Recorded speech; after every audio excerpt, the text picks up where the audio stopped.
தன்னுடைய தேர்தல் அறிக்கையில் மதுவிலக்கை ரத்து செய்வோம் சொன்னார்.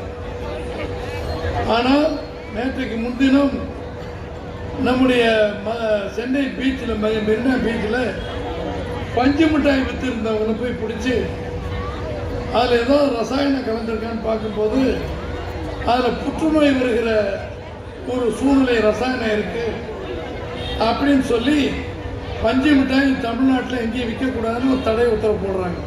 அது பாராட்டப்படக்கூடியதுதான்.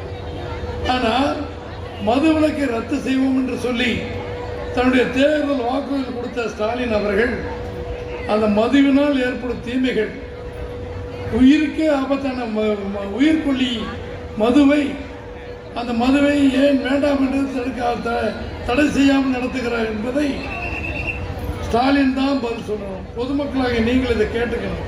ஒரு பஞ்சு மிட்டாயினால குஷ்டரோகம் வரும் என்று சொன்னால், கேன்சர் வியாதி வருது என்று சொன்னால், இந்த குடிப்பதன் மூலமாக எவ்வளோ உயிர்கள் பாதிக்கப்படுகிறது என்பதனால் மதுவிலக்கே இருக்கக்கூடாதுன்னு செய்திருக்கலாமே. அது செய்யாமல் இப்படி செய்கிறாரு. அது சட்டசபையில் கவன ஈர்ப்பு தீர்மானம் கொடுக்கப்பட்டிருக்கு. அது அடுத்து சட்டசபையில் வரும்போது தான் அது நமக்கு தெரியும்.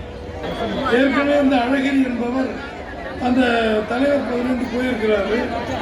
இனி இப்போ புதுசாக செல்வப்பிரதைன்னு ஒருவர் வந்திருக்காரு. எத்தனை சீட்டு கொடுக்குறாங்க, எப்போ சேர போகிறாங்கன்னு தெரியல. சேரட்டும், அதை பற்றி பிரச்சனையே இல்லை. அதிமுகவை பொறுத்தவரை எங்களை நம்பி வருகிறவர்கள், நாங்கள் முதலமைச்சராக அதிமுக கழகம் ஆட்சியை பிடிக்க வேண்டும், எடப்பாடி தலைமையேற்று வருகிறவர்கள் வரட்டும் என்று சொல்லி நம்முடைய மாண்புமிகு முதலமைச்சராக இருந்த எதிர்க்கட்சி தலைவர் மாண்பு எடப்பாடி அவர்களும் நாளைய முதலமைச்சராக வர இருக்கின்ற மாண்புமிகு எடப்பாடி அவர்கள் அறிவித்திருக்கிறார்கள். 500 ஓட்டு, 1000 ஓட்டு, 5000 ஓட்டு, மொத்தம் 45 இடங்களில் அதிமுக குறைந்த ஓட்டுகளில் தோற்றுக்கிறது சொன்னால் அதற்கு காரணம் தபால் ஓட்டு போட்ட அரசு அதிகாரிகள், ஆசிரியர்களாகிய நாங்கள் தான்.